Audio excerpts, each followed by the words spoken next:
Saya akan menjelaskan pada bab 3 yang berjudul Dinamika Politik dan Ekonomi di Indonesia pada masa demokrasi terpimpin.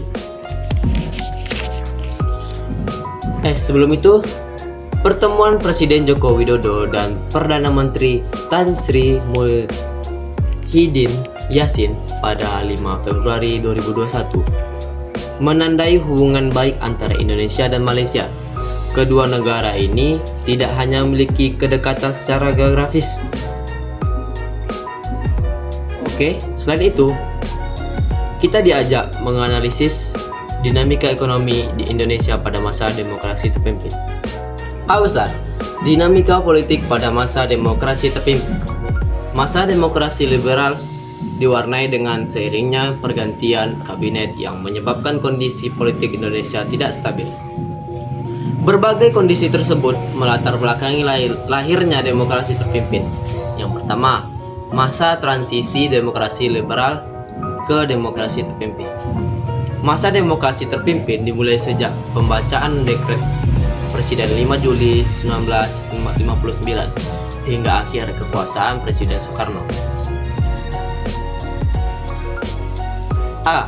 Konsepsi Presiden 1957.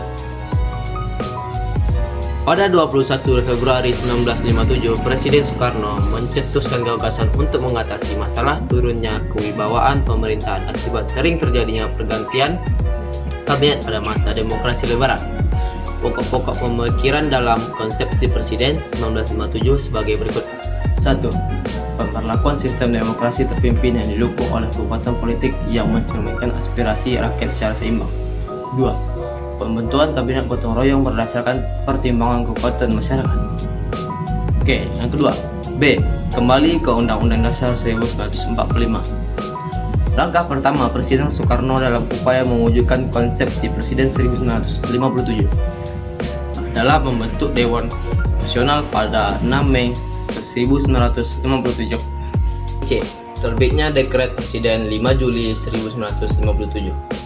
Teks pada gambar di samping merupakan dekret yang dikeluarkan Presiden Soekarno pada 5 Juli 1959. Dekret Presiden 5 Juli 1959. D. Kondisi politik setelah Dekret Presiden 5 Juli 1959.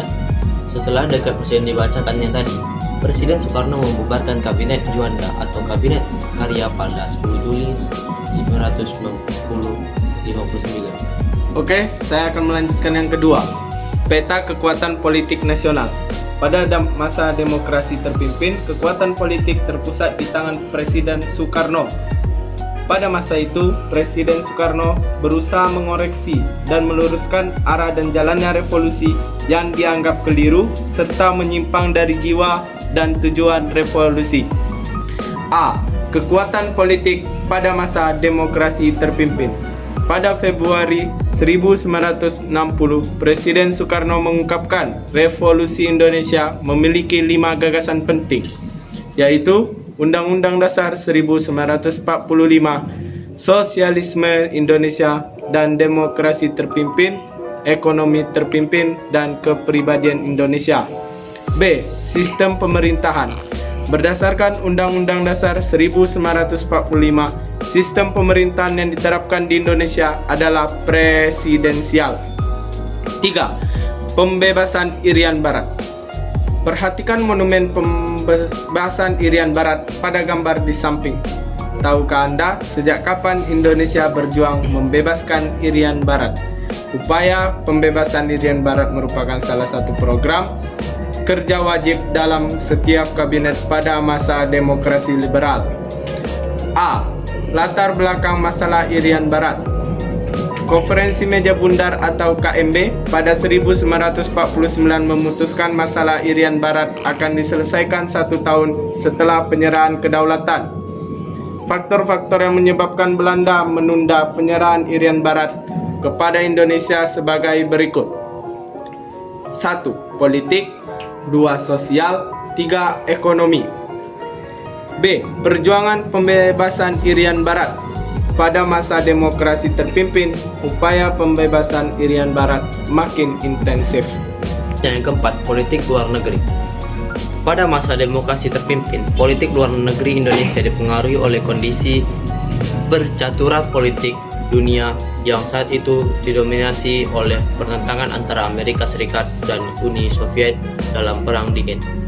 Beberapa peristiwa yang berkaitan dengan politik luar negeri Indonesia pada masa demokrasi terpimpin sebagai berikut. A. Konferensi dengan Malaysia. Pada 27 Mei 1961, pemimpin Malaya, Tengku Abdurrahman Hutu, melontarkan gagasan pembentukan Federasi Malaysia. Federasi ini meliputi Malaya, Singapura, Seraya, dan Sabah. Dwi Komando Rakyat atau Dwi Kora pada masa 3 Mei 1964 yang berisi instruksi sebagai berikut. Yang pertama, perhebat ketahanan revolusi Indonesia. 2. Bantu perjuangan rakyat Malaysia untuk membebaskan diri dari nekolim Inggris. Yang B. Politik Mercusuar. Politik Mercusuar merupakan politik mencari kemegahan atau keindahan dalam pergaulan antara bangsa di Indonesia. C. Indonesia keluar dari PBB. PBB merupakan lembaga yang menjadi wadah bagi kerjasama negara-negara di dunia. Indonesia resmi bergabung menjadi anggota PBB pada 28 September 1950 atau setahun setelah pengakuan kedaulatan oleh Belanda. B. Dinamika ekonomi pada masa demokrasi terpimpin. Pada masa demokrasi terpimpin, berbagai permasalahan ekonomi melanda Indonesia. Mari pelajari pembahasan berikut untuk menemukan jawabannya. 1. Sistem ekonomi terpimpin. Sistem terpimpin tidak hanya diterapkan dalam pemerintahan. Dalam perkembangannya, pada masa itu muncul istilah sistem ekonomi terpimpin.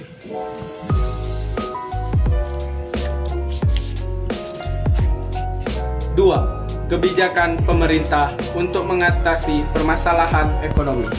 Salah satu indikator yang menunjukkan kekacauan perekonomian Indonesia pada masa demokrasi terpimpin adalah inflasi. Akibatnya, kesejahteraan penduduk pada masa itu mengalami kemerosotan. Oleh karena itu, pemerintah berupaya mengatasi permasalahan tersebut dengan menerapkan kebijakan sebagai berikut.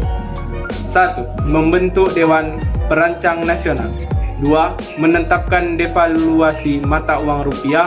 3. Menekan laju inflasi. 4. Mengeluarkan deklarasi ekonomi atau DEKON. 5. Mengelola dana revolusi. Sekian dari kami. Wabillahi taufiq wal hidayah. Wassalamualaikum warahmatullahi wabarakatuh.